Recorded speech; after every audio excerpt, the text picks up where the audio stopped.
All of you are well aware what we have been discussing in the previous sessions. आप लोगों को सभी को ध्यान होगा कि हम लास्ट टाइम पे हम लोग पढ़ रहे थे बायोटेक्नोलॉजी और उसके एप्लीकेशंस के बारे में, है ना।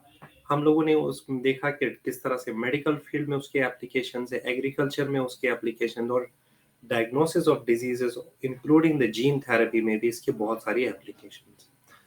तो आज का जो टॉपिक है ना हमारा, है ना, वो है ट्रांसजेनिक एनिमल्स, मतलब ऐसे एनिमल्स जिनके जीनोम को हम लोगों ने मैनिपुलेट किया। अभी हम बात कर रहे हैं एनिमल्स की, कि ऐसे एनिमल्स जिनको जीनोम को हम लोग मैनिपुलेट किया हुआ है, क्यों करेंगे ऐसा हम देखेंगे, और इससे रिलेटेड कुछ इथिकल इश्यूज। अब यहाँ पे तो आपको समझ में आ ही रहा होगा कि जब हम किसी भी ऑर्गेनिज्म के जीनोम को मैनिपुलेट करेंगे तो आप क्या कर रहे हैं, आप तो नेचर के साथ खेल रहे हैं ना।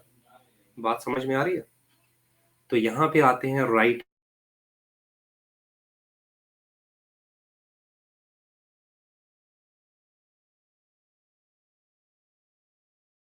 बायोलॉजी की बात करेंगे तो यहाँ पे भी तो हमें, आप बायोलॉजी के स्टूडेंट्स हो तो आप लोग जानते हो यहाँ पे, है ना, कि यहाँ पे अगर हम किसी लिविंग ऑर्गेनिज्म के जीनोम को हम मैनिपुलेट कर रहे हैं तो कहीं ये नेचर के साथ खेलना तो नहीं हुआ, है ना। आपने कई सारी मूवीज में भी देखा होगा ये इस इशू पे जो है ना वो क्वेश्चंस हुए हैं, है ना। तो यही चीज अब हम यहाँ पे डिस्कस करने जा रहे हैं आज के सेशन में। Hopefully this is clear. तो अब ये देखने के लिए कि आपको पिछला कितना याद है जो हम लोगों ने पिछली बार कर चुके हैं, तो जरा मैं एक क्वेश्चन आप लोगों से पूछ लेता हूँ यहाँ पे। Yes, good evening everyone. So here is a question for you.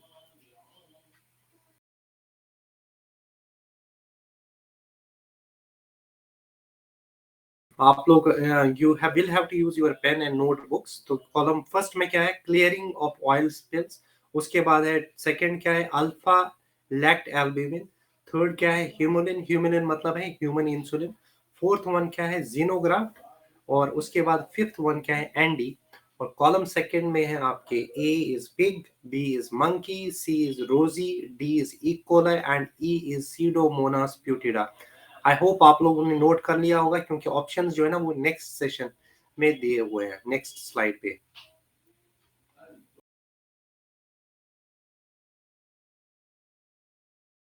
बड़ा ही आसान सा है, अगर याद होगा आप लोगों को, इसको हमने बोला था बायो रिमेडिएशन। किसकी वजह से होता है, ये है bioremediation. This clearing of oil spills, this is done with the help of this microorganism known as Pseudomonas putida. और इस प्रोसेस को ही हम लोग क्या बोलते हैं, बायो रिमेडिएशन। किस तरह से हम जो पोल्यूटेंट्स है ना वो अपने जो एनवायरनमेंट है हमारा उसमें से रिमूव कर सकते हैं। तो ये चीज है bio remediation. Hopefully this is clear, ये सभी को समझ में आ गया है यहाँ पे। Okay, next one, what about the alpha lactalbumin. कौन था ये, किसके साथ करेंगे यार, इट इज रोजी। ये काउ थी which actually produce this human alpha lacto albumin, है ना। उसके बाद आइए नेक्स्ट कौन सा, ह्यूमुलिन। ह्यूमुलिन मतलब इंसुलिन, और इसको कहाँ पे यूज किया गया था, इन ई कोलाई में इंसर्ट किया गया था उसको। Then xenograft. जीनोग्राफ्ट मतलब क्या होता है, what is xenograft actually. Xenograft होता है किसी और एनिमल का अगर आप टिश्यू जो है ना वो यूज करते हैं इन ह्यूमन बींग्स। तो कौन सा है, this is for the pigs, ठीक। और फिर Andy it was a monkey, ये ट्रांसजेनिक है, ठीक है ना, it is a transgenic animal.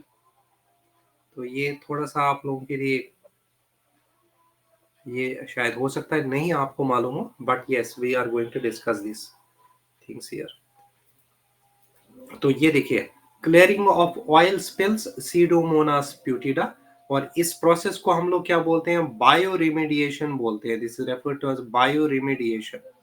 और उसके बाद human left alpha lactalbumin, किसकी वजह से है, रोजी एक काउ होती है, काउ थी जो कि प्रोड्यूस करती है ये। देन ह्यूमिन, ये ह्यूमन इंसुलिन प्रोड्यूस करते हैं ई कोलाई, जो कि हम प्रोसेस हम पहले ही समझ इसको डिस्कस कर चुके हैं।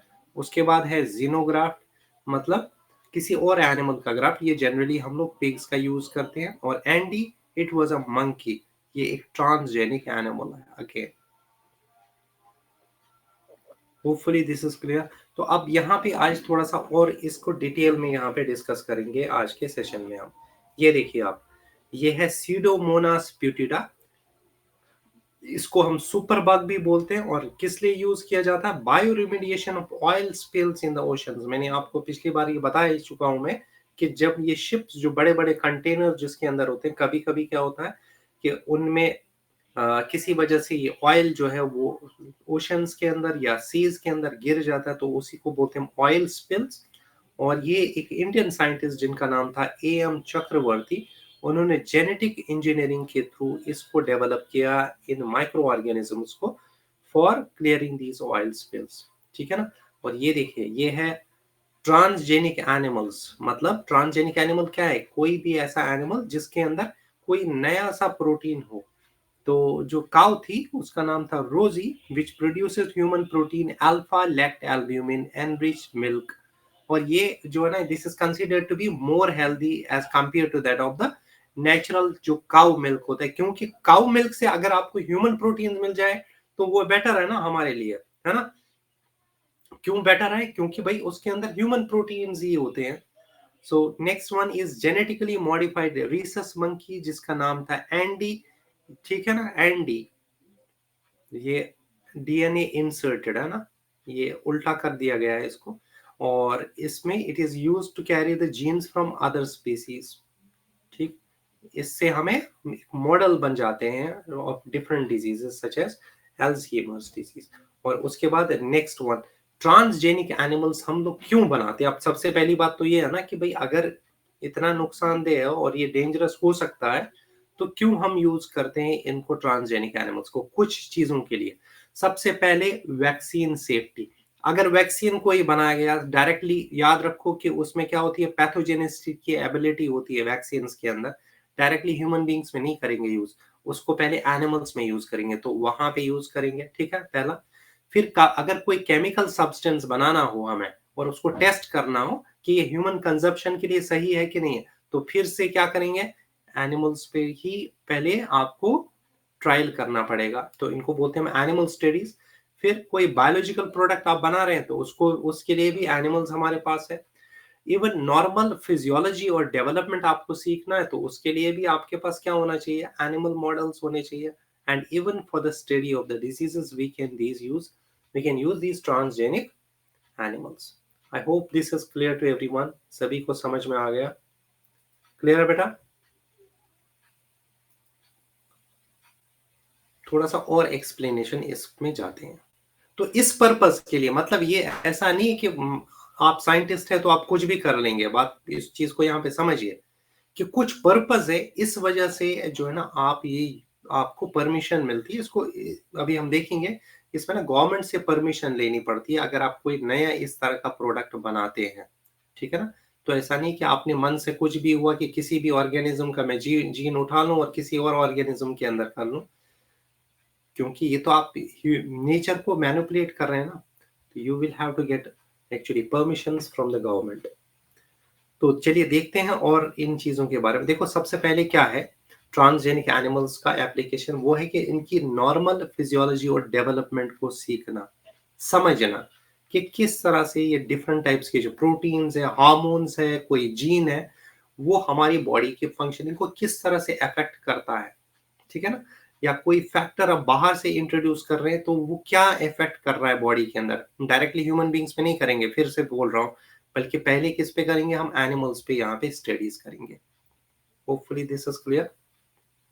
तो ये तो चीज है पहली। उसके बाद क्या है, study of the disease. Now this is something very important. आपको, हम ये चाहते हैं फॉर एग्जांपल कि ये डिजीज हो क्यों रही है, समझने की कोशिश करनी है। क्योंकि अगर हम डिजीज को समझेंगे कि किस वजह से हो रही है, तभी हम उसका ट्रीटमेंट भी बता सकते हैं, है ना।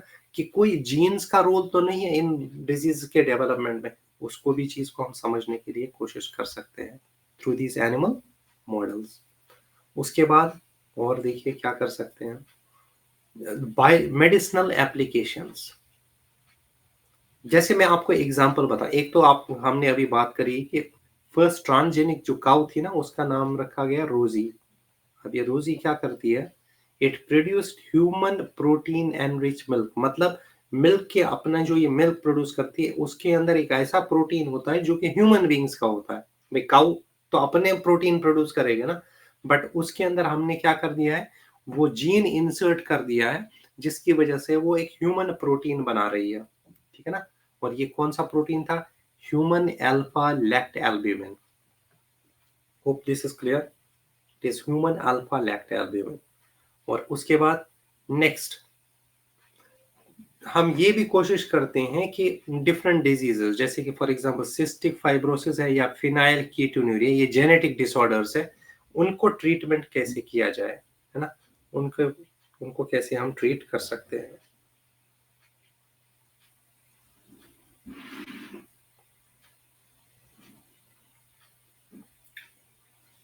उसके बाद next one, introduction of the portion of DNA और genes which codes for a peculiar product such as human protein alpha 1 antitrypsin that is used to treat emphysema। emphysema I think सभी को याद है, जो सिगरेट स्मोकिंग की वजह से होती है, आपने पढ़ा भी होगा क्लास 11th के पोर्शन में। तो इसमें सरफेस एरिया जो है ना कम हो जाता है तो एक प्रोटीन है जिसका नाम है अल्फा 1 एंटीट्रिप्सिन। तो ये देखा गया है कि ये इसको किसी हद तक कंट्रोल कर देता है, किसको, एम्फिजीमा को। The next one is vaccine safety. Now this is something very important कि अगर आपको किसी वैक्सीन की सेफ्टी देखनी है, जैसे कि फॉर एग्जांपल पोलियो वैक्सीन या इवन कोविड के वैक्सीन, तो डायरेक्टली ह्यूमन बींग्स में नहीं करेंगे, बल्कि क्या करेंगे आप, पहले एनिमल्स में आप स्टडी करेंगे कि उसका क्या इफेक्ट हो रहा है,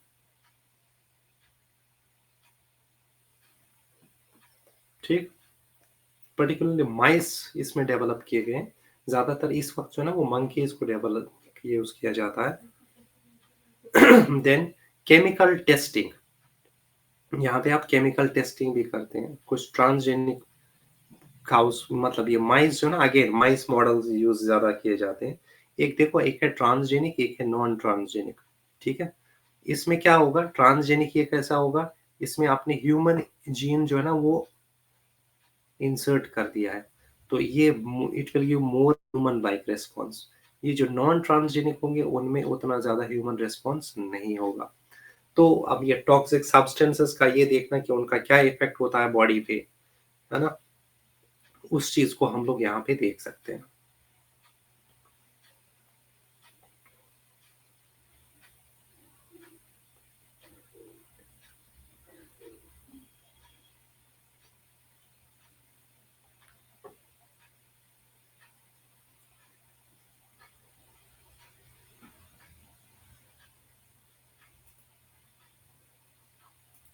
hopefully this is clear. Agriculture में क्या इसके यूजेस हो सकते हैं, देखो अब यहाँ पे समझ लो, हम खासकर कैटल की बात कर रहे हैं। To produce breeds with desirable traits in shorter time and with more precision, कर सकते हैं ना। यही तो हम लोगों ने देखा था कि ट्रेडिशनल के कंपैरिजन में जो ये ट्रांसजेनिक एनिमल्स होंगे वो बेटर हो सकते हैं, क्योंकि हम सिर्फ उनमें डिजायरेबल जीन्स ही इंसर्ट करेंगे, ठीक है ना, उनमें हम क्योंकि डिजायरेबल जीन्स ही इंसर्ट करेंगे। जैसे ट्रांसजेनिक काउ अगर होगी that that will produce more milk and with less lactose और कोलेस्ट्रॉल, कोलेस्ट्रॉल लेवल उसमें कम हो जाए, अच्छी बात है ना। कोलेस्ट्रॉल जितना कम हो, हार्ट डिजीज आजकल तो बहुत ज्यादा है, तो वो कम से कम हो। Then transgenic pigs and cattle, they will yield more meat for example, अच्छी बात है भाई। Then transgenic sheep, they will for example grow more wool. I hope this is clear. Then हम एक और चीज क्या कर सकते हैं कि ऐसे एनिमल्स को डेवलप करें जो कि डिजीज रेजिस्टेंट होगी, ठीक है ना, डिजीज रेजिस्टेंट अच्छी बात है, कम बीमार पड़ेंगे तो ज्यादा यील्ड प्रोवाइड करेंगे हमें, यही हम चाहते हैं भाई, इकोनॉमिक बेनिफिट हम लोग अपना चाहते हैं, यही हमारा यहाँ पे पर्पस। नाउ कुछ इंडस्ट्रियल यूज भी है इसके, now this is something very interesting.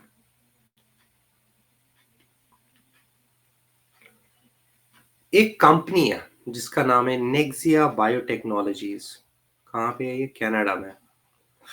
क्या नाम है? Nexia biotechnologies. उन्होंने क्या किया, स्पाइडर के जीन को, देखो स्पाइडर वेब देखा है ना, और अगर कई कई बार आप लोगों ने देखा वो बहुत टफ होती है, वो लटकता भी रहता है स्पाइडर इसमें, या कोई चीज पकड़ भी लेता है, वो काफी टफ होती है भाई, आप उसके डायमीटर के हिसाब से देखिए, वो तो काफी ज्यादा टफ टफ होती है। तो उन्होंने सोचा कि यार क्यों ना हम ये जो जिससे ये बना है ये स्पाइडर वेब, ठीक है ना, ये सिल्क जो है यहाँ से, उसके जीन को हम इंसर्ट कर दें किसी एनिमल के अंदर। तो इन्होंने क्या किया, उन्होंने जो लैक्टेटिंग गोट्स थे ना उनके अंदर इंसर्ट कर दिया। तो अब क्या देखा गया कि उसका जो मिल्क है ना, उस मिल्क में वो सिल्क मिलता है हमें। बात समझ में आ रही है? तो ये जो एक्सट्रैक्टेड सिल्क है, ये एक्सट्रैक्टेड सिल्क किसका है, कौन कोड कर रहा है एक्चुअली, जो स्पाइडर का जीन है। ये काफी ज्यादा लाइट होता है but it is very tough and flexible, ठीक है ना।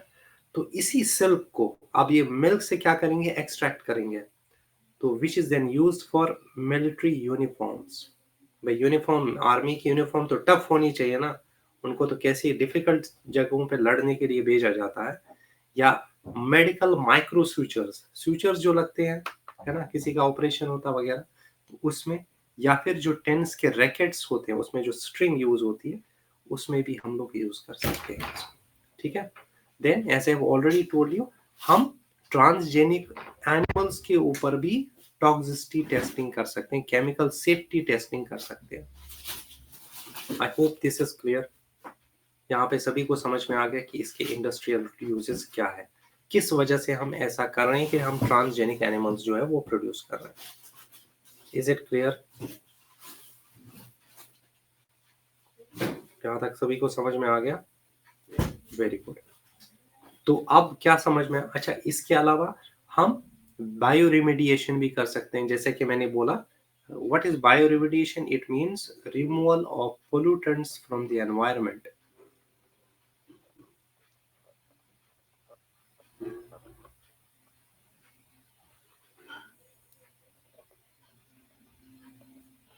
फ्रॉम द एनवायरनमेंट, एनवायरनमेंट के अंदर अगर कोई पोल्यूटेंट है तो उसको रिमूव कर सके हम। एग्जाम्पल कौन सा दिया था हम लोगों ने?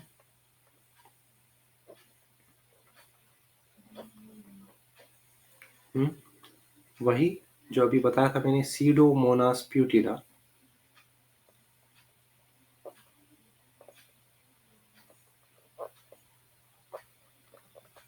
प्यूटिडा that is use to correct, किस लिए यूज करते हैं इसको,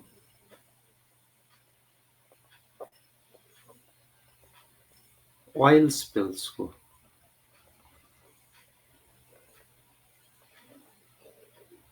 तो इसको क्या बोलते हैं, बायो रेमेडिएशन। देन जो रिन्यूएबल फ्यूल प्रोडक्शन है ना उसको भी हम बढ़ा सकते हैं। Bio renewable energy sources I think सभी जानते हैं, ठीक है। अब यहाँ पे देख लो ये रिन्यूएबल फ्यूल रिसोर्सेज क्या है, जैसे हम माइक्रो ऑर्गेनिजम्स को यूज कर सकते हैं for the for production of ethanol है, ब्यूटेनॉल है, या फिर दूसरे फ्यूल्स है, ठीक है ना। इसी तरह से हम लोग क्या कर सकते हैं, इंजीनियर्ड माइक्रो ऑर्गेनिजम्स या प्लांट्स को, उनके जो एंजाइम्स होते हैं उनको यूज कर सकते हैं फॉर फ्यूल प्रोडक्शन, ठीक है ना। इवन एल्गे के कुछ स्ट्रेन्स को बायोफ्यूल प्रोडक्शन के लिए यूज करते हैं, ठीक। तो मतलब ये रिन्यूएबल एनर्जी सोर्सेस है भाई, नहीं तो आप पूरी तरह से किस पे डिपेंडेंट है अभी ये फिलहाल मतलब बहुत हद तक तो है ही पेट्रोलियम पे डिपेंडेंट है। तो उससे अगर हम उसके कंपैरिजन में अगर हम रिन्यूएबल फ्यूल प्रोड्यूस करें तो वो हमारे लिए काफी ज्यादा बेटर होगा। और ये तो मैंने आप लोगों को बताया ही कि इसमें क्या करते हैं, हम माइक्रो ऑर्गेनिजम्स को यूज करते हैं to remove pollutants from our environment, ठीक है ना। जैसे अभी मैंने बताया था आपको कि ये Pseudomonas प्यूटिडा which is used for clearing oil spills.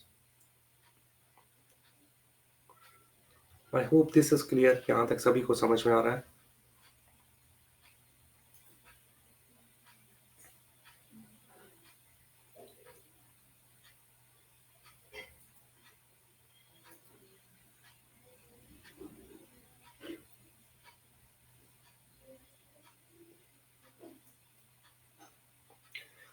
Now there is something very important that 95% of the transgenic animals जो ना वो ज्यादातर कौन से हैं, वो माइस है।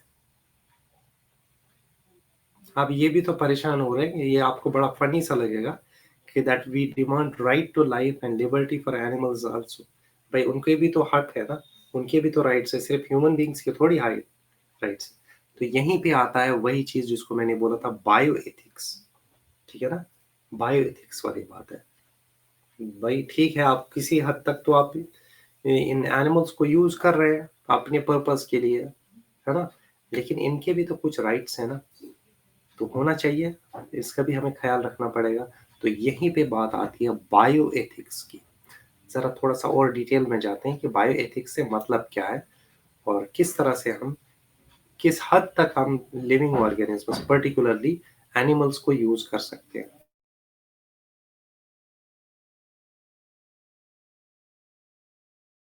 Is it correct to change the genetic makeup of an organism for our benefit? कहीं ऐसा तो नहीं है कि एक लंबे समय के बाद कुछ ऐसे नुकसान हो जाएं इस चीज के जिसके बारे में हमने अभी सोचा भी नहीं है? विषय तो गंभीर है ना? बायोटेक्नोलॉजी के जरिए अगर कोई साइंटिस्ट ऐसा सोचे कि भाई मैं ऐसे ह्यूमंस बना दूं जो हवा में उड़ने लगे, ऐसे ह्यूमंस बना दूं जो पानी के नीचे कितनी देर तक रह सके, you getting my point, super humans बनाने की कोशिश करे या कोई सुपर बग्स क्रिएट करने की कोशिश कर दे, सो कहीं तो लिमिट होना चाहिए ना इस चीज का। You getting my point? कितने सारे मॉरल, सोशल, एथिकल इश्यूज आ जाएंगे इस चीज। जीन थेरेपी याद करके देख लीजिए, जर्म लाइन जीन थेरेपी मैंने आपको बताई थी ना। जर्म लाइन जीन थेरेपी में हम क्या करते हैं कि शुरुआत की स्टेजेस में ही, एम्ब्रियो स्टेजेस में ही हम हेल्दी जीन इंट्रोड्यूस करने की कोशिश करते हैं, या जाइगोट की स्टेजेस में ही। Adenosine deaminase enzyme deficiency वाली बात आपको याद होगी, है ना। सो ये टेक्निक सुनने में तो हमें बहुत अच्छी लगी और समझने में भी बढ़िया लगी, लेकिन लेट मी टेल यू, आसान नहीं, it is very very very costly. ठीक है, so much of money is involve, बहुत ज्यादा इसमें पैसा लगेगा। There are very few people who can afford it. ठीक है जी, आपने सुना होगा मीडिया में ये न्यूज बहुत आ रही थी कि किसी एक बच्चे को इस तरह का जेनेटिक डिसऑर्डर है जिसके इलाज के लिए उसे ऐसा इंजेक्शन लगेगा जिसकी कीमत कितनी है, 16 करोड़ रुपया एक injection. 16 crore worth injection for a single dose. मैंने भी ये खबर पढ़ी अखबार में एंड आई वाज शॉक्ड, है ना, इतना पैसा एक सिंगल डोज के लिए। बट शायद आपने भी पढ़ा होगा कि the parents were able to somehow manage, अलग अलग संस्थाओं की मदद लेकर के, अलग अलग लोगों की मदद से इतना पैसा उन्होंने इकट्ठा कर लिया और बच्चे को इंजेक्शन मिल गया था। लेकिन अब बात यह है कि भाई जहां इतना ज्यादा पैसा लगेगा, ऐसी टेक्निक बनाने का क्या फायदा है जो केवल fraction of people he afford कर पाए। ये सारी दुनिया के पास तो इतना पैसा नहीं है ना, सबके पास कहां से दे लेंगे वो पैसा इतना। तो फिर हम ऐसी टेक्निक बना रहे हैं जिसे बहुत कम लोग ही अफोर्ड कर पाएंगे, और जो नहीं कर पा रहे फिर उनके मन में कितने तरह के सवाल उठेंगे उनके भी मन में, है ना। Is it okay to introduce a therapy that is not affordable by all? सोचने वाली बात है, क्या ये सही है? Is it okay? आप सोचिए, बताइए मुझे। To introduce a therapy that is not affordable by all, और जिसे सरकार खुद भी मुहैया नहीं करा सकती सबको। तो एक सवाल तो ये आ गया, दिमाग में रखिए इस चीज को। दूसरी बात दिमाग में रखिए, जेनेटिकली मॉडिफाइड ऑर्गेनिजम्स, जिसमें हमने कॉटन के बारे में जिक्र करा, हमने मस्टर्ड प्लांट और भी कई तरह की, soybean and tomato and potato and lot many things. Toxicity and allergy, आपने जेनेटिकली मॉडिफाई करके क्रॉप बना दी, मान लीजिए आपने मटर बना दिया, आपने सोयाबीन बना दिया, आपने राइस बना दिया। जब एक large sample of human population में वो कंज्यूम किया गया, बहुत से लोगों में हो सकता है भाई एलर्जी हो जाए उसे लेकर के, शरीर पे कुछ इस तरह के इफेक्ट्स आ जाएं एक लंबे समय के बाद, मान लो इमीडिएटली नहीं आए, एक लंबे समय के बाद आ गए, है ना, तो भी बड़ी गलत बात होगी कि आपने ऐसे जीन्स इंट्रोड्यूस कर दिए थे उस पर्टिकुलर प्लांट में, जिसे कंज्यूम करने के बाद वो लंबे समय के बाद हमने देखा कि ह्यूमंस में बहुत ही खतरनाक नतीजे देखने को मिल रहे हैं। So is it okay to consume such products? Biotechnology ने बना तो दिए, but is it okay to consume such products? सोचिए इस चीज को भी। फिर आगे देखते हैं। सी, यहां पे सवाल उठता है बेटा, यहां पे सवाल उठता है किस चीज का? बायो एथिक्स का। So let's answer these questions जो अभी हमने जिक्र करे। लेट्स सी, बायो एथिक्स क्या है? अंडरलाइन कर लीजिए, एक टर्म आप समझने जा रहे हैं, बायो।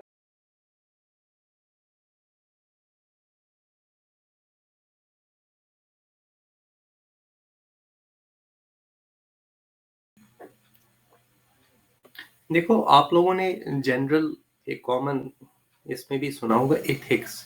एथिक्स क्या है? आप जैसे मान लीजिए कोई भी सोसाइटी जो है ना, उसके कुछ स्टैंडर्ड्स होते हैं कि कुछ कोई चीजें सही होती हैं, कुछ चीजें गलत मानी जाती है ना? तो कुछ स्टैंडर्ड आपको रखना पड़ेगा। देखो कहीं पे भी देखो, आप क्लास में, क्लास 12th में है ना, तो एक स्टैंडर्ड रखा जाता है ना कि भाई आपको इतना परसेंटेज, तो फॉर एग्जांपल मार्क्स तो आने चाहिए। आउट ऑफ 100 सपोज करो कि आपके 40 या 50 मार्क्स जो है ना वो आने चाहिए, मिनिमम रखा जाता है कि भाई उससे कम हो जाएगा तब तो हमारे स्कूल का रिजल्ट भी खराब हो जाएगा। और थोड़ा सा स्टैंडर्ड तो रखे भाई हम अपने साइंस स्टूडेंट्स के लिए, है ना, बायोलॉजी के स्टूडेंट्स का। जो आप नीट का एग्जामिनेशन, वो भी तो यही है बेसिकली। भाई लोअर स्टूडेंट्स को क्यों नहीं लिया जाता है? क्योंकि उनको जो डॉक्टर्स होने चाहिए, they should be very good, कि जो भी वो काम कर रहे हैं, फॉर एग्जांपल वो ट्रीट करेंगे अल्टीमेटली पेशेंट्स को, तो बहुत अच्छे जो बेस्ट स्टूडेंट्स होंगे उनको लेंगे वो। बात सही है बात कि नहीं? अगर भाई किसी का दिमाग कमजोर है, कुछ है, या कोई और इशू है, तो हो सकता है भाई उसका किसी और फील्ड में अच्छा टैलेंट हो, लेकिन हमें तो भाई अपने मेडिकल फील्ड में जो है ना, हम कुछ तो स्टैंडर्ड मेंटेन करेंगे, ठीक है ना? तो यहाँ पे आ जाती है बात एथिक्स की। अब फिर होता है कि भाई डॉक्टर भी कौन सा होना चाहिए? भाई अननेसेसरी टेस्ट तो नहीं लिख रहे हैं, अननेसेसरी सर्जरीज तो नहीं कर रहे हैं, है ना? तो क्या है, कुछ स्टैंडर्ड है कि भाई ये चीज गलत है, कौन सी चीज अच्छी है ना? तो इसी तरह से जब हम बायोटेक्नोलॉजी की बात कर रहे हैं, यहाँ हम क्या कर रहे हैं? यहाँ पे हम जीनोम को ही मैनिपुलेट कर रहे हैं। अगर हम देखो, हम इस तरह जो बिहेव क्यों कर रहे हैं, ठीक है ना, क्यों कर रहे हैं? क्योंकि हमारे जीन्स इसी तरह के हैं। मंकीज या दूसरे प्राइमेट्स हमसे काफी मिलते जुलते हैं, है ना? क्यों? क्योंकि हमारा जीनोम काफी मैच करता है कि नहीं करता है? आप लोग पढ़ भी चुके हो पहले भी, है ना? तो अगर आप ये मैनिपुलेट करेंगे किसी भी लिविंग ऑर्गेनिज्म के जीनोम को, खास करके एनिमल्स को, तो ये तो आप बायोलॉजी के साथ ही इंटरफेरेंस कर रहे हैं ना, ये तो आप नेचर के साथ ही ये कर रहे हैं। और आप नहीं जानते जब ऐसा कुछ करेंगे तो क्या इसके अनप्रिडिक्टेबल रिजल्ट्स क्या हो सकते हैं, है ना? तो ये बायोएथिक्स से मतलब क्या है? Set of standards that may be used to regulate the activities in relation to the biological world. आप में से कोई जीनियस हो सकता है, कोई वो सोचेगा यार कुछ भी एक नया एक्सपेरिमेंट करता हूं मैं, है ना? स्नेक का जीन जो है मैं ह्यूमन बींग्स में डाल लेता हूँ, ठीक है, मैं एक एग्जांपल के तौर पे बता रहा हूं। तो ये कितनी डेंजरस, मतलब मान लो कि अगर वो ये चीज जो है ये काम कर गई तो कितनी डेंजरस हो सकती है ना? आप खुद देखिए। तो अभी तक तो सुनते थे भाई जो है वो स्नेक्स जो है वो डस लेते हैं, अब पता चला कि यहाँ तो इंसान भी ऐसा करने लगे, तो डेंजरसली हो सकता है पोटेंशियली कि नहीं? तो इसी वजह से यहाँ पे भी हमें इसको कुछ स्टैंडर्ड्स मेंटेन रखने की जरूरत है। बायो एथिक्स यहीं पे आता है, ठीक है ना? क्योंकि अब जब ये जीन मैनिपुलेशन करते हैं ना, तो कई बार क्या हो सकता है कि अनप्रेडिक्टेबल रिजल्ट्स भी आए, मतलब जो आपने सोचा भी नहीं होगा वो चीज आए, है ना? तो या फिर आपने कर तो लिया, चलो कोई प्रोडक्ट बना लिया, वो जनरल मास के लिए अनप्रेडिक्टेबल हो जाए, ये भी अच्छी बात नहीं है। देखो मेडिकल का या किसी भी फील्ड का अल्टीमेट एम क्या होता है? कि ह्यूमन बीइंग्स के बेनिफिट के लिए हो, हमारे अर्थ के बेनिफिट के लिए, हमारे फ्यूचर जनरेशंस के लिए बेनिफिट होना चाहिए। तो यहीं पे बात बात आती है राइट एंड रॉन्ग की, और यहीं पे बात आती है बायोएथिक्स की। होपफुली दिस इज क्लियर, सबको समझ में आ रहा है? तो अब ये कौन करता है इसको रेगुलेट?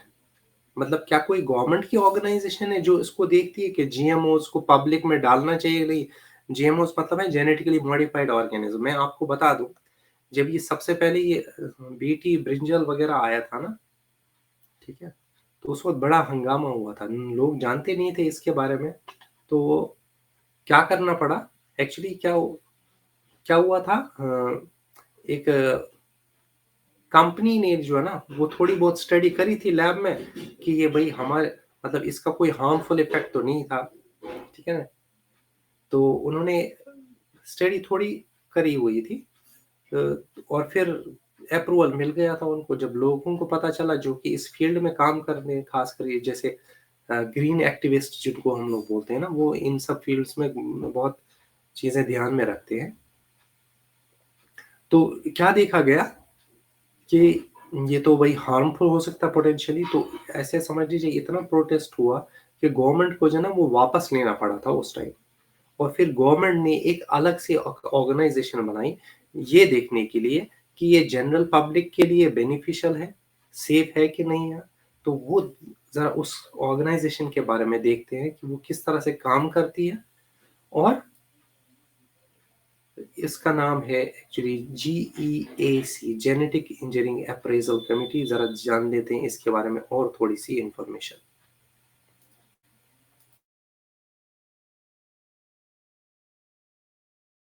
Who concerns?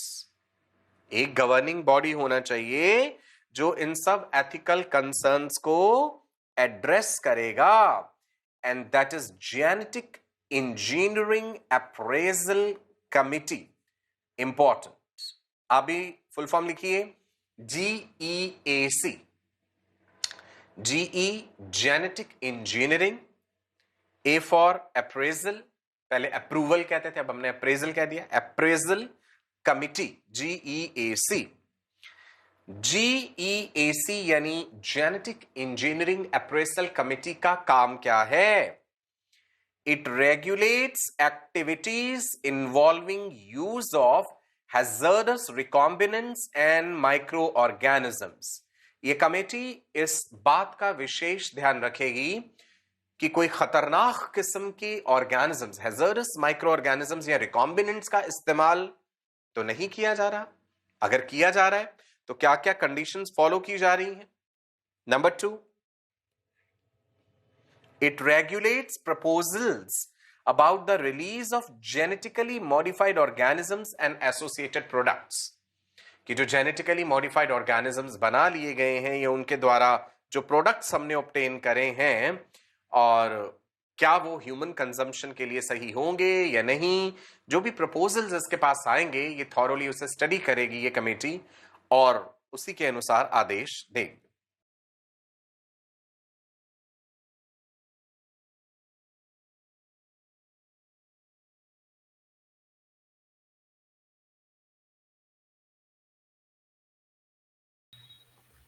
तो बात समझ में आई ये कौन सी कमेटी है? इस कमेटी का ही ये काम है कि वो परमिशन देती है कि कौन से एक्सपेरिमेंट्स आप कर सकते हैं और क्या कर सकते हैं।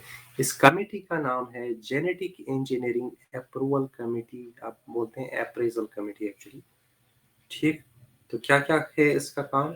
It takes the decisions regarding the validity of GM research, मतलब जेनेटिकली मॉडिफाइड रिसर्च, और safety of introducing this GMOs for public service. क्या उसको यूज कर सकते हैं ह्यूमन बींग्स के, नहीं कर सकते? तो इसमें खासकर कौन कौन सा इंपॉर्टेंट पॉइंट है? The use of animals in biotechnological research, कि जो आप एनिमल्स में के अंदर बायोटेक्नोलॉजिकल रिसर्च करते हैं तो उसको पे रिसर्च हो। देन उसके बाद एनिमल्स जो इन प्रोटीन्स के फॉर्मेशन के लिए कर रहे हैं, ठीक है ना। तो ये तो बिल्कुल एक तरह से इन एनिमल्स को तो आप फैक्ट्री की तरह काम कर रहे हैं ना, काम ले रहे हैं आप उन एनिमल्स से। जैसे अभी हमने देखा था रोजी काऊ थी या जो गोट थी, ट्रांसजेनिक ये थे एनिमल्स थे। और जब आप एक ऑर्गेनिज्म से दूसरे ऑर्गेनिज्म के अंदर जीन्स को इंट्रोड्यूस करते हैं, तो जो राइट टू लाइफ है या जो इंटीग्रिटी होती है एक पर्टिकुलर स्पीसीज की, वही कहीं तो मैनिपुलेट नहीं हो रही है। तो ये भी चीज हमें यहाँ, और इन जीएमओज का क्या हो सकता है, बहुत कोई हार्मफुल इफेक्ट हो सकता है, अनप्रेडिक्टेबल इफेक्ट हो सकता है। तो ये भी क्या है, बायोडाइवर्सिटी के लिए ये डेंजरस हो सकता है। वी डोंट नो, मतलब इस पे क्योंकि काम नहीं हुआ है, नहीं जानते हैं। So this is very important कि इस चीज में अगर हम कोई भी स्टेप उठाते हैं तो हम पहले ही समझ लें कि क्या पोटेंशियली डेंजरस चीजें हो सकती है, तो ख्याल रखना पड़ेगा। और अगर आप प्राइवेट पब्लिक पे वो करेंगे ना, देखो पब्लिक तो क्या करेगी, वो तो अपना बेनिफिट चाहेगी। कोई कंपनी है, उसको क्या चाहिए, उसको तो फाइनेंशियल बेनिफिट चाहिए, वो पैसा कमाए पूरी तरह से। लेकिन गवर्नमेंट को सिर्फ इतना ही थोड़ी देखना है कि भाई पैसा कमा रही है कोई फार्मास्यूटिकल कंपनी। गवर्नमेंट को ये भी देखना है कि भाई हमारी सोसाइटी के लिए, हमारी कंट्री के लिए वो बेनिफिशियल है भी कि नहीं, कि लॉन्ग टर्म में। और ऐसा नहीं कि शॉर्ट टर्म में देखना, हमें तो लॉन्ग टर्म में देखना है कि इफेक्टिव है कि नहीं है, क्या बेनिफिशियल है, कि कोई इसका हार्मफुल इफेक्ट तो नहीं है। तो ये सब चीजें देखेगी यही जेनेटिक इंजीनियरिंग अप्रूवल कमेटी या appraisal committee. Hopefully this is clear. खासकर जो सबसे इंपॉर्टेंट मैं आपको बताऊं ना, कि ये क्यों बातें हैं। देखो इंडिया में या जो इन जनरल डेवलपिंग कंट्रीज है, हमारी ट्रेडिशनल नॉलेज तो बहुत ज्यादा है। आप खुद हमारे घर घर में सब लोग जानते हैं कि हल्दी जो है ना, फॉर एग्जांपल, इसके क्या है, उसके बेनिफिशियल इफेक्ट्स है बहुत सारे, एंटी ऑक्सीडेंट ऑक्सीडेंट इफेक्ट है, एंटी इन्फ्लेमेटरी इफेक्ट्स है इसके। ठीक है, या दूसरे सब्सटेंसेस हम लोग जो, भाई एलोवेरा या तुलसी, बाकी जो प्लांट्स हम लोग यूज करते हैं अपने घरों के अंदर, वो क्यों करते हैं, क्योंकि ये तो सदियों से आपकी जो है, जो ग्रैंड पेरेंट्स है ना, वो आपसे ज्यादा बेहतर जानते होंगे, वो आपको ज्यादा बता सकते हैं इसके बारे में कि कौन सी चीज जो है खाने में फॉर एग्जांपल बेनिफिशियल हो सकती है, कौन सी चीज बेनिफिशियल नहीं है। ये भी चीज आपके ग्रैंड पेरेंट्स ज्यादा जानते हैं। तो वो क्यों है, क्योंकि हमारे यहाँ ट्रेडिशनल नॉलेज बहुत है, रिच कल्चर है भाई हमारा, तो हजारों सालों का कल्चर है। उसके कंपैरिजन में अगर हम देखें, जो नई सोसाइटी, जो डेवलप्ड कंट्रीज है आजकल के, यूएसए है, यूएसए का आप देखोगे कोई बहुत ज्यादा लंबी हिस्ट्री तो है नहीं, ये तो यूरोप से होके यहाँ पे आए हैं। जो नेटिव्स थे उनको तो इन्होंने मार ही डाला। तो अब क्या करते हैं ये हमारी कंट्री के प्रोडक्ट्स है ना, उन्हीं पे ले लेते हैं ये पेटेंट। पेटेंट समझते हो ना, एक्सक्लूसिव राइट्स जो नए प्रोडक्ट पे आता है ना। तो अब फिर उससे क्या लेते हैं, कमाते हैं डॉलर। भाई ये कमा लिए डॉलर, तो ये मतलब हमारी चीजें यूज कर रहे हैं और उससे डॉलर कमा रहे हैं। तो ये भी तो एक प्रॉब्लम है ना अपने आप में, ये भी बड़ी डिफिकल्ट सिचुएशन है कि नहीं। मैं आपको एक एग्जांपल के तौर पे यहाँ पे बता देता हूँ, ठीक है ना। जैसे बिरयानी है, सभी जानते हो ना भाई, जब खासकर उसमें जो राइस यूज होता है वो कौन सा है, बासमती राइस यूज होता है, सुना होगा आप लोगों ने, ठीक है ना भाई। इनकेस बहुत सारे लोग आप में से नॉन वेजिटेरियन होंगे, कुछ लोग जो है नॉन वेजिटेरियन होंगे, लेकिन वो भी तो भाई वेज बिरयानी भी तो होती है, ठीक है ना। तो उस तो इंडिया या इवन पाकिस्तान में बहुत सारी ओरिजिनल बासमती राइस के ब्रीड्स है, ठीक है ना। बहुत सारी है, क्योंकि यूज करा जाता है भाई, ट्रेडिशनली तो हजारों सालों से हम लोग यूज करते आ रहे हैं, है ना। नाउ एक यूएस बेस्ड कंपनी है जिसका नाम था राइस टेक। क्या नाम था, US tech, rice take.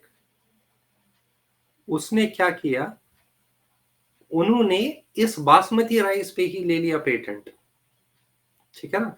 Basmati rice पे पेटेंट, भाई जो हमने तो सोचा भी नहीं होगा कि ये भी चीज हो सकती है। तो उन्होंने पेटेंट लिया, लेकिन फिर क्या हुआ, इंडिया ने उसको चैलेंज किया और उसको जीता भी। लेकिन अगर नहीं पता चलता, आप खुद सोचिए, तो ये तो पेटेंट का मतलब क्या होता है कि फिर वही यूज करेंगे, वही बेच सकते हैं उसको, नए प्रोडक्ट को। बात समझ में आ रही है। तो ये इस वजह से इन सब चीजों का बड़ा ख्याल रखना पड़ता है।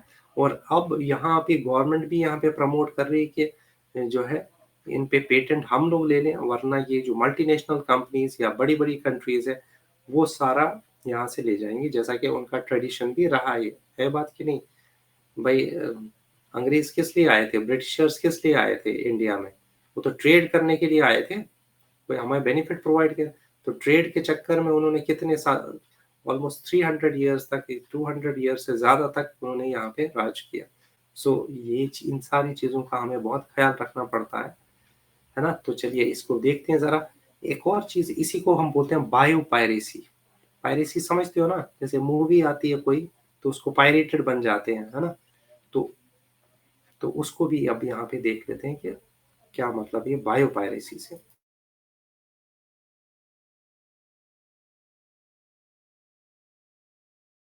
घर में बासमती चावल बन रहे हो और जैसे ही आप घर पहुंचे वो जो खुशबू दूर से ही आ जाती है ना, मजा आ जाता है। दाना दाना खिला होता है जी बासमती का। क्या आप जानते हैं 27 varieties of basmati rice are documented in India. मेरा भारत महान भारत देश में चावलों की बहुत सारी वेराइटीज नहीं है, आपको जान के हैरानी होगी, हजारों में है, 2 लाख के करीब। अब तो समय के साथ साथ धीरे धीरे धीरे बहुत सी वेराइटीज किसानों ने उगानी बंद कर दी, तो कम हो गई हैं। उसमें से अगर सिर्फ केवल बासमती की बात करें तो 27 वैरायटी हैं। ठीक है जी। So India has almost 2 lakh varieties of rice. That's strange. आप कहेंगे हमने तो नहीं देखे कभी इतने, राइट? क्योंकि इनमें सब धीरे धीरे धीरे धीरे कम भी होते जा रहे हैं। किसान हर तरह की वैरायटी तो नहीं उगाएंगे भाई, जहां पे फायदा हो रहा है, कमर्शियली फायदा हो रहा है, वही वैरायटी उगाई जाएगी ना। सुनिए मेरी बात, बासमती को लेकर मैं क्या बताना चाह रहा हूं आपको। ये हमारी बायो रिसोर्सेज जो है, क्या दूसरी कंट्रीज चोरी कर सकती हैं इनको? चोरी करना, स्टील करना, क्या मतलब क्या है इसका? देखो समझो, अमेरिका में ही इंडिया की एक बासमती वैरायटी और एक सेमी ड्वार्फ वैरायटी को मिलाकर के एक न्यू वैरायटी बनाई गई। अब भाई उन्होंने कहा कि भाई ये तो हमने बनाई, हमारे वैज्ञानिकों ने बनाई है। लेकिन भारतीय वैज्ञानिकों ने कहा कि भाई आप जिस बासमती वैरायटी का जीनोम, जेनेटिक मेकअप लेकर के एक्सपेरिमेंट्स कर रहे हैं, उसमें भारत का अधिकार है। राइट? समझे आप मेरी बात? क्योंकि वो इंडिया में ही होती है। सो आप कैसे उसका जो है श्रेय ले सकते हैं? राइट जी। So that new variety, American company is claiming rights for that, और इसको हम कह देते हैं जी बायो पायरेसी।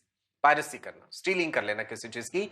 बायो पायरेसी यही है कि एक देश में या एक जगह में उगने वाली चीज, पैदा होने वाली चीज कह लीजिए, दूसरी कोई कंट्री, दूसरे देश के कोई लोग उसके ऊपर अपना अधिकार जताना चाहें, उसे लेकर के एक्सपेरिमेंट्स करें, कोई कमर्शियल प्रोडक्ट बना के मार्केट में सेल करें, दैट इज बायो पायरेसी। समझे आप बात? सो बायो पायरेसी क्या है? सुनिए, ये बड़ी इंपॉर्टेंट टर्म्स हैं।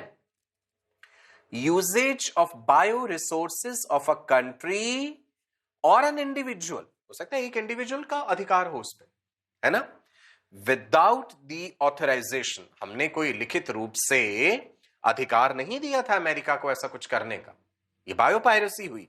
इसको लेकर के कानून होने चाहिए, समझे आप? और कानून है भी। बायो पेटेंट का जिक्र करेंगे अभी हम। नीम का पेड़ भाई सबने देखा होगा, गांव देहात में, शहरों में, हर जगह नीम पाई जाती है, और आप बचपन से सुनते आ रहे हैं कि नीम की बहुत सारी मेडिसिनल वैल्यूज है ना। दातुन भी करते हैं नीम के लोग। सो नीम के जो लीव्स हैं, they are used as medicine, and the twigs can also be used as brush. गांव देहात में अभी भी लोग नीम की दातुन करते हैं। सो अमेरिका की एक कंपनी ने क्या करा कि भाई नीम से कुछ, जो नीम प्लांट है उससे पर्टिकुलर केमिकल कंपोनेंट एक्सट्रैक्ट करा और उसको मेडिसिन की फॉर्म में क्लेम करा कि भाई ये तो हमने कर लिया है ना, उसका श्रेय खुद लेना चाह। That is again biopiracy. So होता क्या है कि जो डेवलप्ड नेशंस होते हैं, वो डेवलपिंग कंट्रीज में, डेवलपिंग नेशन के जो बायो रिसोर्सेज हैं उन्हें एक्सप्लॉइट करना चाहते हैं। They are trying to invent the products using the bioresources of developing nations. तो सभी डेवलपिंग नेशंस को इसके लिए विजिलेंट रहना होगा, जागरूक रहना होगा कि जो हमारी अपनी धरोहर है उसे कोई दूसरा अपने अधिकार क्षेत्र में ना ले जाए।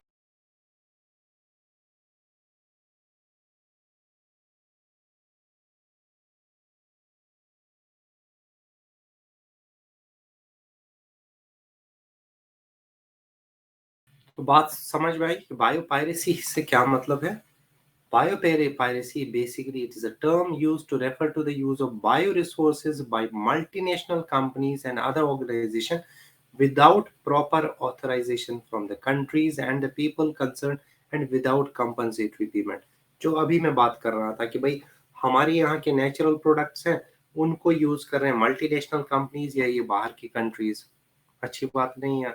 नहीं तो दो चीजें हैं, या तो पेटेंट हमें ही मिलना चाहिए या फिर आप जो है कुछ मॉनेटरी बेनिफिट, कोई कंपनसेटरी पेमेंट जो है ना वो कीजिए, तब तो ठीक है। जैसे इवन नीम के बारे में हमारी कंट्री में सबको मालूम है कि इसके बहुत सारे बेनिफिशियल इफेक्ट्स होते हैं, एंटी बैक्टीरियल प्रॉपर्टीज है, ठीक है ना। तो अब इसके नीम कि लीव से ना जो एक्सट्रैक्ट इन्होंने लिया, उन्होंने उसको भी यूज किया एज एन इंसेक्टिसाइड और उस पे ले लिया पेटेंट। बात समझ में आ रही है? तो जब तक हम चैलेंज नहीं करेंगे इन चीजों को, तब तक हमारा जो है इसी तरह से नुकसान होता रहेगा। इसी को हम बोलते हैं biopiracy, so it has to be avoided at any cost. चलिए, तो ये जो ट्रेडिशनल नॉलेज है या जो ट्रेडिशनल रिसोर्सेज है हमारे, इस तरह से तो हमारे पास सारी चीजें चले जाएंगी भाई। जो हम लोगों ने किया है उसको तो ये लोग कर रहे हैं use, not good for us, है बात कि नहीं? तो पेटेंट किस पे दिया जाता है इसको समझिए आप। पहली बात तो ये ना कि पेटेंट जब आप किसी चीज पे लेते हैं, व्हाट इज पेटेंट? बेसिकली पहले ये समझते हैं, it is a set of exclusive rights granted by the state. State से मतलब क्या है यहाँ पे? National government, for a limited period of time in exchange of a disclosing any invention for public welfare. मान लीजिए कोई नया चीज आप बना रहे हैं, तो गवर्नमेंट ना आपको कुछ टाइम के लिए देती है उस पे एक्सक्लूसिव राइट्स, पेटेंट देती है। किस चीज पे पेटेंट मिलता है? पहली बात, नॉवेल्टी पे, मतलब ये नया आइडिया कुछ होना चाहिए। जो पहले से चीजें पता हो उनके बारे में आपको पेटेंट नहीं मिलेगा। नॉन ऑब्वियस, ठीक, ये पहले से पता होना चाहिए पब्लिक को, but it should not, it might not be well documented. Then it refers to the useful, उसका कुछ बेनिफिट होना चाहिए। ऐसा नहीं कि कुछ भी चीज नहीं बना ली, कुछ बेनिफिट होना चाहिए, तभी आपको पेटेंट जो है ना वो मिलेगा। Hopefully that is clear. तो चलिए आप यहाँ पे और चीजें समझने की कोशिश करते हैं। ये बायो पेटेंट क्या है और जब ये दिया जाता है तो किस तरह से हमें बेनिफिट होगा।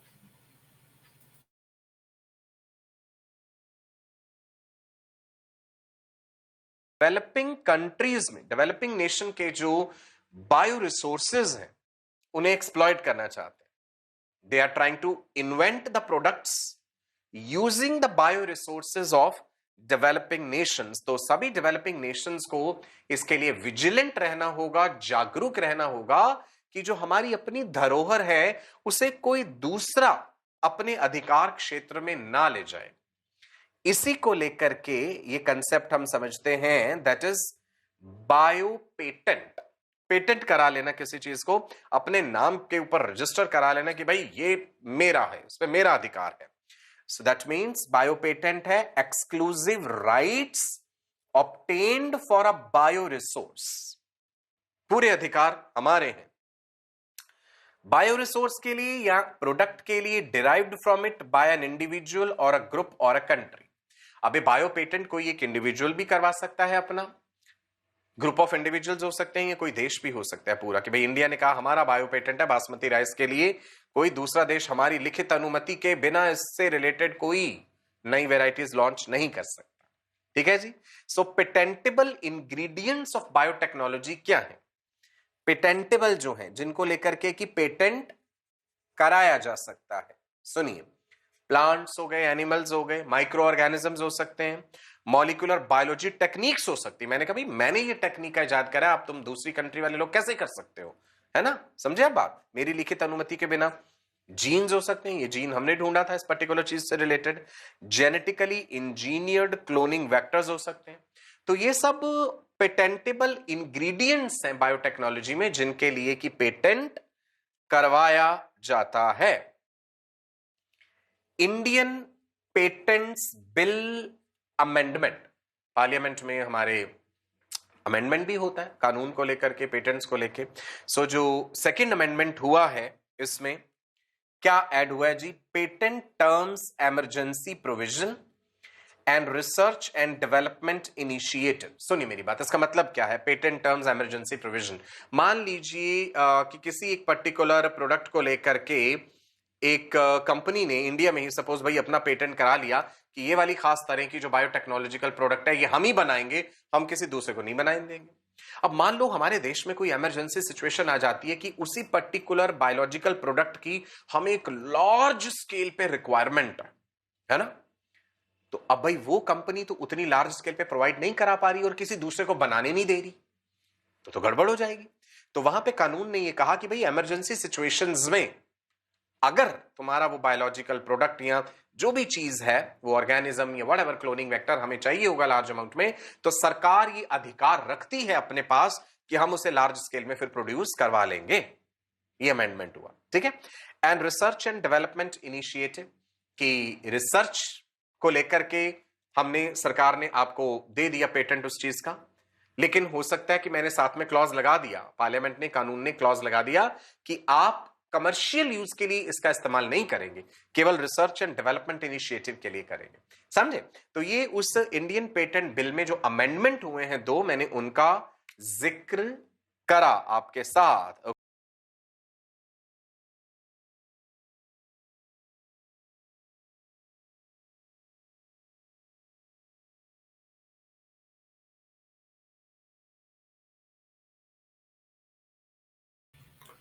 तो यहाँ पे समझ लीजिए कि पेटेंट कब दिया जाता है। मैंने कुछ चीजें पर तो बताई आपको। तो patent is granted for an invention, अगर आप कोई नया इन्वेंशन बनाते हैं, नया प्रोडक्ट बनाते हैं, and improvement in early invention, या पहले से इन्वेंशन हो तो कोई सिग्निफिकेंट इम्प्रूवमेंट उसके अंदर कर रहे हैं तो उस पर भी पेटेंट मिल सकता है।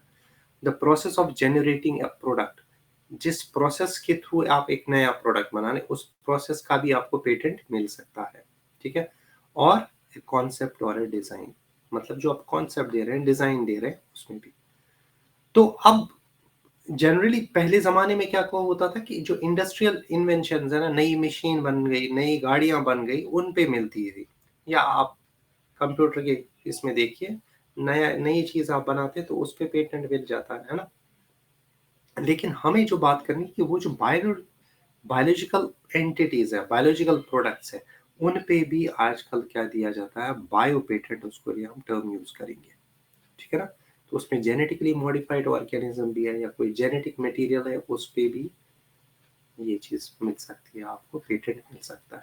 तो तभी यहाँ पे देखो, तभी मैंने जो चीज आपको पहले भी बोली थी, बायोटेक्नोलॉजी के, बायोटेक्नोलॉजी ना इस वक्त सबसे ज्यादा एक्साइटिंग फील्ड है, मतलब पूरे साइंस में समझ लीजिए, है ना। खासकर बायोलॉजी का फील्ड, ये जो बायोटेक्नोलॉजी के नए, आप खुद सोचिए कि कितनी सारे जीन है, डिफरेंट ऑर्गेनिजम्स में कितने जीन है।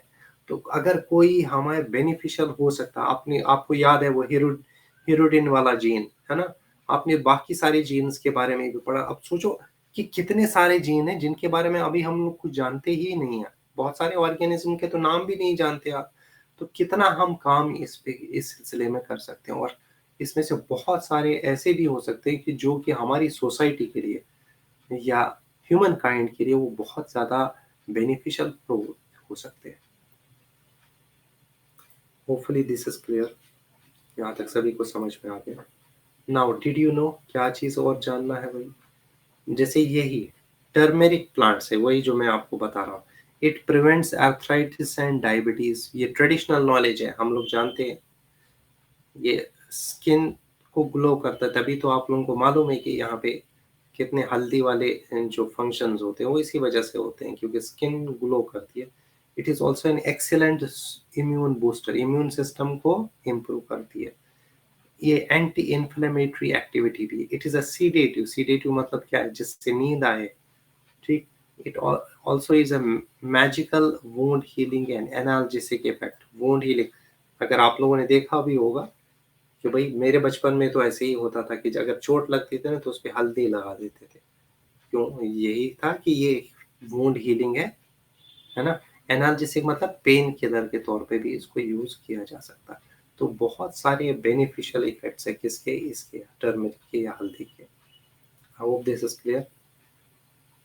तो अब यहाँ पे क्या हुआ, यहाँ पे बताता हूँ एक बड़ी इंटरेस्टिंग कहानी। दो इंडियन ओरिजिन के साइंटिस्ट, लेकिन थे अमेरिकन सिटीजन्स। एक का नाम था सुमन के दास, दूसरे का नाम था हरिहर पी कोहली, ठीक। ये यूनिवर्सिटी ऑफ मिसिसिपी का जो मेडिकल सेंटर था वहां पे काम करते थे। उन्होंने एक US patent and trademark office जो है ना, उन्होंने बोला कि हमने तो हल्दी के नई प्रॉपर्टीज, हीलिंग प्रॉपर्टीज को डिस्कवर किया है। अब देखो, हमारे ये तो एक्चुअल ओरिजिनली तो इंडियन थे, बट बिकॉज अब वो अमेरिकन साइंटिस्ट थे अभी, तो उन्हें जाहिर सी बात है पता ही होगा। तो उन्होंने क्या किया, उन्होंने एक पेटेंट के लिए अप्लाई कर दिया और उनको मिल गया पेटेंट इन मार्च 1995। बात समझ में आ रही है? हमारी मतलब जो हल्दी सभी लोग जानते हैं जिसके बारे में, उसके प्रॉपर्टीज। तो लेकिन क्या हुआ, पहले ही पता चल गया। तो आप लोगों ने शायद सुना भी होगा, CSIR एक बहुत इम्पोर्टेंट साइंस ऑर्गेनाइजेशन है इंडिया में, the council of scientific and industrial research. उन्होंने चैलेंज किया इस पेटेंट को जो इनको मिला था, और उन्होंने US के जो पेटेंट ऑफिस है उन्होंने एक्नॉलेज किया कि हाँ उन्होंने गलती करी है, and they cancel this patent on turmeric.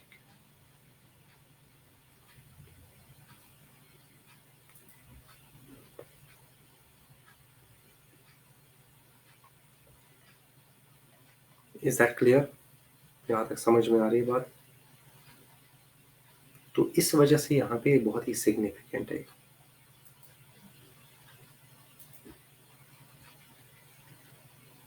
So let me ask you a simple question here. Here it is.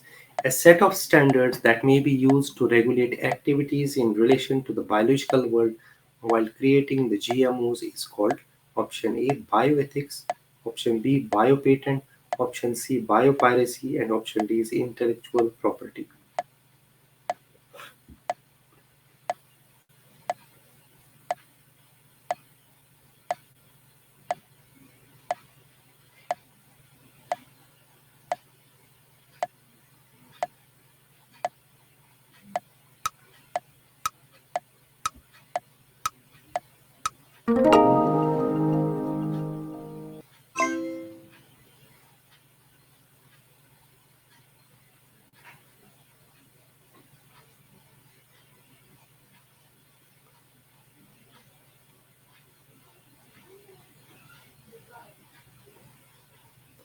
The correct answer, students, it is the bioethics, है ना?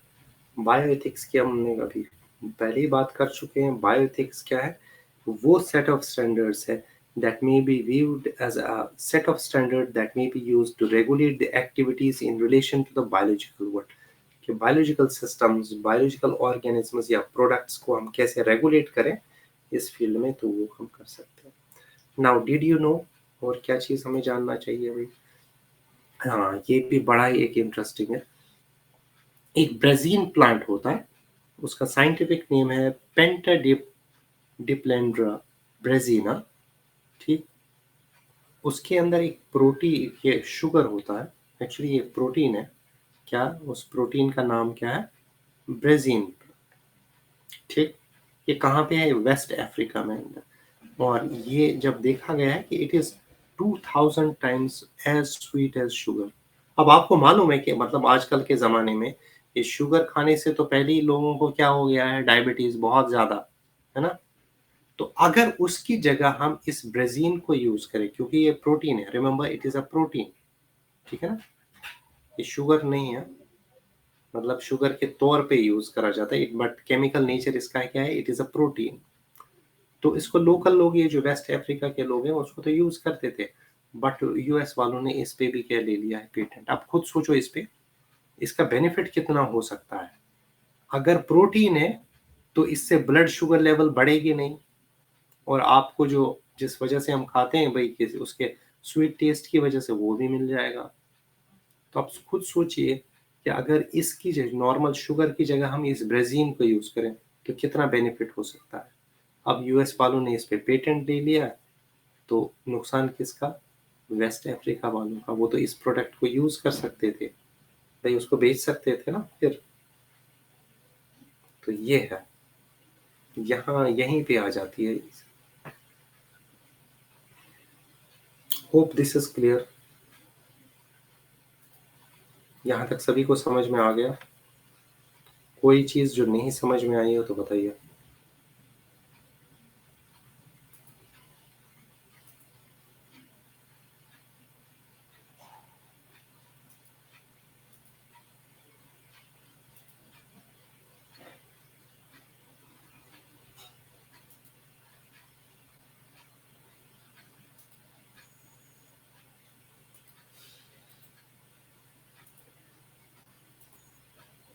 कोई चैलेंज यहाँ पे, कोई प्रॉब्लम? Very good. आप लोगों को मालूम है कि आपका ना AITS होने वाला है, जानते हो आप लोग? आपका ऑल इंडिया जो आकाश टेस्ट सीरीज है उसका पहला टेस्ट आप, ये सर हाँ जानते हैं सर, और मैं बता रहा हूँ, सिलेबस भी देखिए आ चुका है। ठीक है, मैं उसी के बारे में डिटेल्स यहाँ पे बता रहा हूँ। ये मैंने लिंक भी आपके साथ शेयर करी है। आप ध्यान रखो कि इसमें है क्या आपके सिलेबस में। अगर मैं क्लास 12th की बात करूँ ना, तो आपका रिप्रोडक्शन इन ऑर्गेनिज्म से लेकर एनिमल हस्बेंड्री तक पूरा है, यानी कि बायोटेक्नोलॉजी को छोड़ के बाकी सब कुछ चीजें हैं। आई डोंट थिंक इसमें कोई किसी के ऊपर, अब तो आप बायोटेक्नोलॉजी भी आज आपका कंप्लीट हो गया है। अब किस चीज का ख्याल रखना है कि इसकी जो विंडो होगी ना, ये 28 दिसंबर को है, विंडो है 4 PM से लेकर 7 PM तक। मतलब ये टेस्ट जो है ना एक्चुअली खत्म हो जाएगा 10:20 के बाद, उसके बाद ये खत्म हो जाएगा। तो आपको 3 hours 20 minutes तो देना ही पड़ेगा। तो मैक्सिमम जो आप ये कर सकते हो वो है 7 बजे आप शुरू कर सकते हो, उससे ज्यादा नहीं। इस चीज का ख्याल रखना कि ये नॉर्मल FT की तरह नहीं है। और आपकी जो कॉम्पिटिटर्स है ना इसमें, वो आपके ऑफलाइन बैचेस भी रहेंगे। तो इस वजह से आपको इस चीज का ख्याल रखना है, तैयारी अच्छी तरह से करनी है। तब तक आपके पास टाइम भी है अभी। भाई मेरे ख्याल से तो सिलेबस सबका हो ही चुका होगा, सारे ही सब्जेक्ट्स का। आज 22 है, 5 दिन अभी है। कहीं पे कोई डाउट होगा, चैप्टर आपको पता है, आप लोग मुझसे पूछ सकते हो, ठीक है। वैसे तो नेक्स्ट सेशन से हमारा जो है ये जो है रिवीजन स्टार्ट हो जाएगा, बट यस हमें सफिशिएंट टाइम मिलता है, अभी भी हम बात ही कर रहे हैं।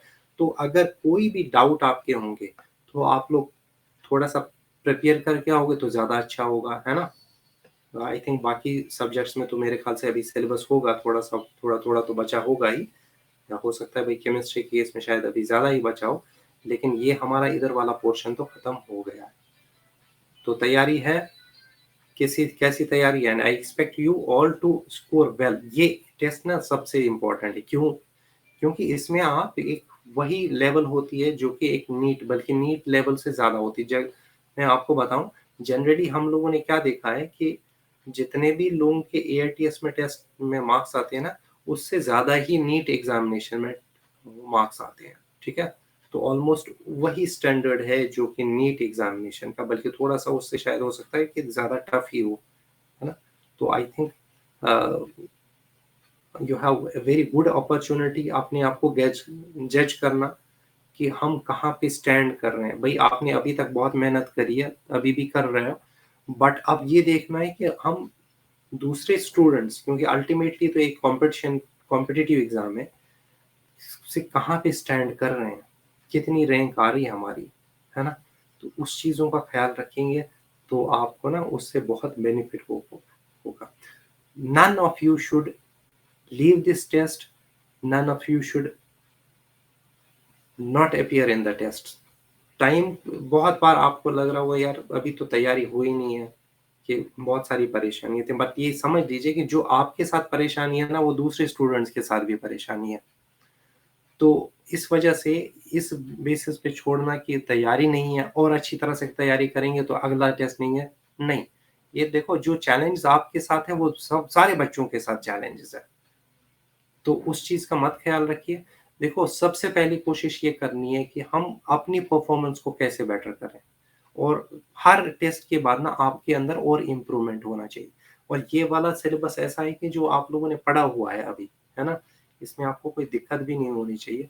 सो I expect you all to attempt this test, इसके सब टेस्ट दें, ये बहुत सिग्निफिकेंट है। इसका जो स्कोर है ना, इसमें जो स्कोर आप ये करते हैं वो बहुत सिग्निफिकेंट है।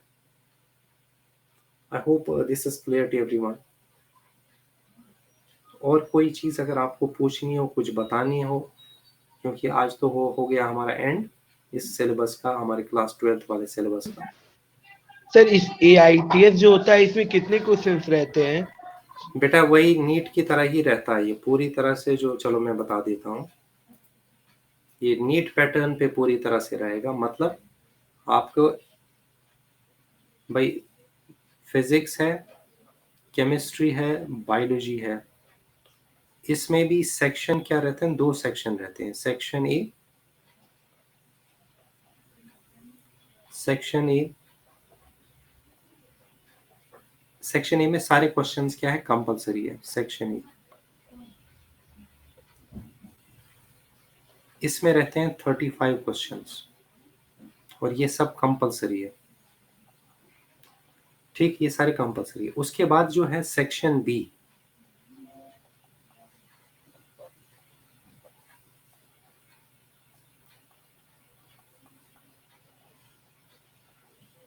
सेक्शन बी, अच्छा यहाँ पे तो सॉरी आपके ज्यादा होंगे ना,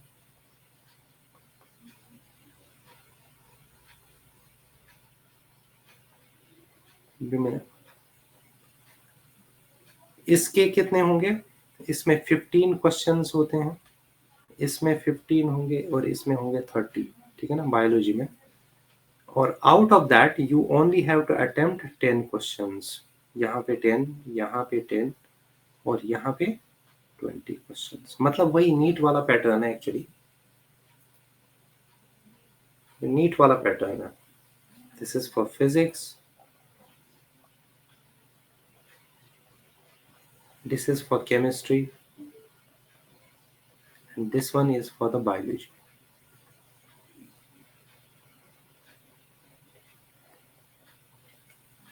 ठीक है ना, तो वही आएगा लास्ट में 45 टोटल क्वेश्चंस आपके 180 रहेंगे,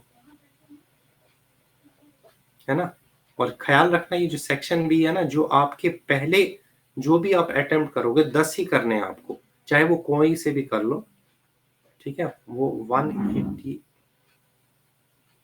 आज की बात नहीं कर रहा हूँ मैं बेटा, मैं AITS की बात कर रहा हूँ अभी फिलहाल, मैं तो अभी AITS की बात कर रहा हूँ। तो होप आप लोग सभी,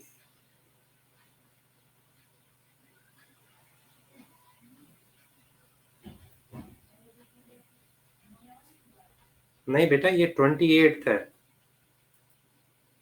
मॉक टेस्ट हो सकता है आपको मिला हाँ हो। कल था सर, कल था, फोर्टनाइट टेस्ट था कल। वो फोर्टनाइट टेस्ट की बात नहीं कर रहे हैं अभी हम, दिस इज फॉर AIATS 1 की बात कर रहा हूँ। दिस इज ऑन 28, यहाँ पे मैं लिख भी रहा हूँ 28 ऑफ दिसंबर, 4 बजे से लेकर, चलिए let me note this down again, 4 से लेकर आपका तो 1 मिनट, आपका तो टाइमिंग थोड़ी सी डिफरेंट होगी, है ना।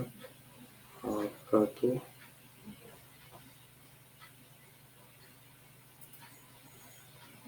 हाँ वही है आपके 4 से लेकर 7 PM तक टाइमिंग याद रखना, 4 PM से लेकर 7 PM तक रहेगा। और ये जो टेस्ट है, test window will close at, it is going to close at 10:20 PM, ठीक है ना। तो मैक्सिमम जो आप ज्वाइन कर सकते हैं वो है 7 PM, तो उससे पहले ही पहले करना पड़ेगा आप लोगों को। हाँ आप लोगों के लिए तो लाइव ही होगा, बाद में जो है ना, अभी तो आप यही लाइव दीजिए, फिर बाद में जब आप ये करोगे तो उसके बाद थोड़ा सा आप लोगों के लिए वैसे टेस्ट पेपर्स भी कुछ अवेलेबल दे होंगे वो, लेकिन बाद में होंगे जब आप बोर्ड एग्जामिनेशन वगैरह जो है ना आप लोगों के कंप्लीट हो जाए तब। फिलहाल तो आपको इसी को ध्यान रखना है। तो है प्रिपरेशन, देखो इसमें सारे बच्चे होंगे, देखो एक तो 12th क्लास के बच्चे तो हैं ही हैं, दूसरे इसके अलावा जो बच्चे ऑलरेडी 12th पास कर चुके हैं वो भी इसमें होंगे, और ऑल ओवर इंडिया की जितनी भी आकाश की ब्रांचेस है, बल्कि कुछ बच्चे तो ऐसे होते हैं जो कि टेस्ट सीरीज ही ज्वाइन करते हैं।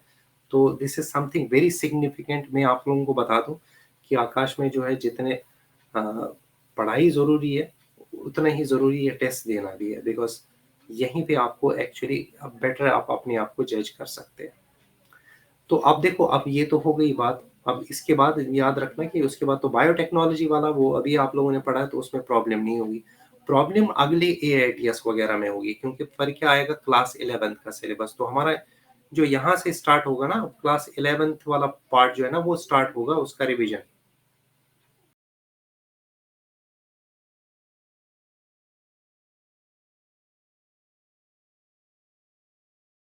उसका भी रिवीजन जो है ना वो स्टार्ट हो जाएगा।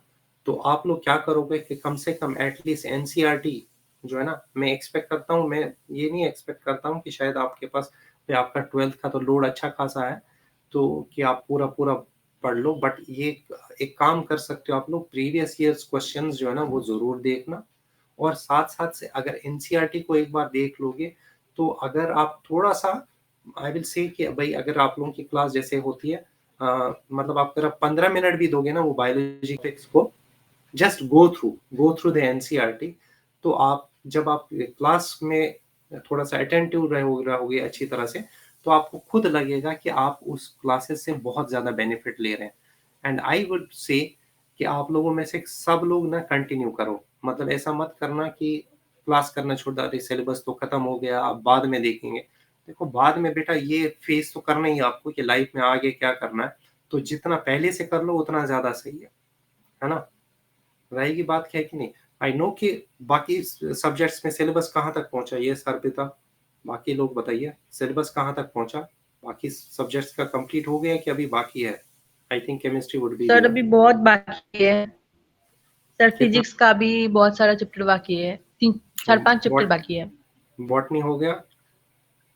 ये सर बॉटनी ऑलमोस्ट कंप्लीट है। ठीक है ना, तो कम से कम बायोलॉजी तो एक चीज तो आपका कंप्लीट हो गया ना, वो एक्सपेक्ट है। देखो केमिस्ट्री का सिलेबस ही ज्यादा है, तो वो तो हम एक्सपेक्ट करते ही हैं कि भाई उसमें तो थोड़ा टाइम देना ही पड़ता है। तो वो कोई बात नहीं, कम से कम एक सब्जेक्ट तो आपका तैयार हो गया ना। तो अब बात वही है कि इसका एटलीस्ट कोशिश करो कि क्लास 11th वाला भी पोर्शन जो है ना बायोलॉजी का, वो तो हो ही जाए। अब जैसे ऑर्गेनिक वाला है, मेरे ख्याल से आप लोगों ने जब क्लास 12 का पढ़ा हो तो क्लास 11th वाला भी तो कुछ रिवाइज किया ही होगा, या नहीं अभी तो रिवाइज हो ही रहा होगा। तो ये जो पोर्शन है ना, ये आपको उसके लिए जरूरी है कि बोर्ड एग्जामिनेशन से पहले पहले कर लो, क्योंकि फिर आपको टाइम नहीं मिलेगा ना बाद में। और आप लोगों की उसमें दिख रहा है क्या, आप लोगों की जो कमिंग क्लासेस है उसमें क्या एनिमल किंगडम दे रखा है कि क्या, कौन से टॉपिक्स दे रखे हैं उसमें? देख पा रहे हो आप? बायोमोलिक्यूल्स, आई थिंक वो तो चेंज होना चाहिए। अब जो भी है, देखो टॉपिक्स आपको पता है, जो भी टॉपिक हो ना थोड़ा सा उसको एनसीईआरटी में से देख लो। खासकर मैं बोलूंगा कि बायोमोलिक्यूल्स तो चलो,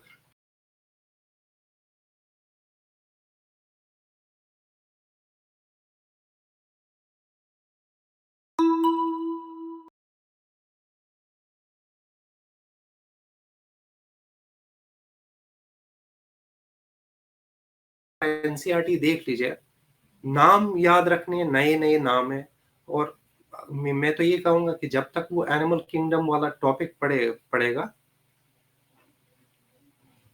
बेटा, अभी तो फिलहाल 12th वाला सिलेबस है ना रोहन, अभी आपका 12th क्लास का सिलेबस है। लेकिन फिर बाद में यस, जो तीसरा लगभग होगा ना, तो उसमें तो आप पहुंच ही जाओगे, यस क्लास 11th के सिलेबस से फिर होगा। अभी तो क्लास 12th वाला ही होगा।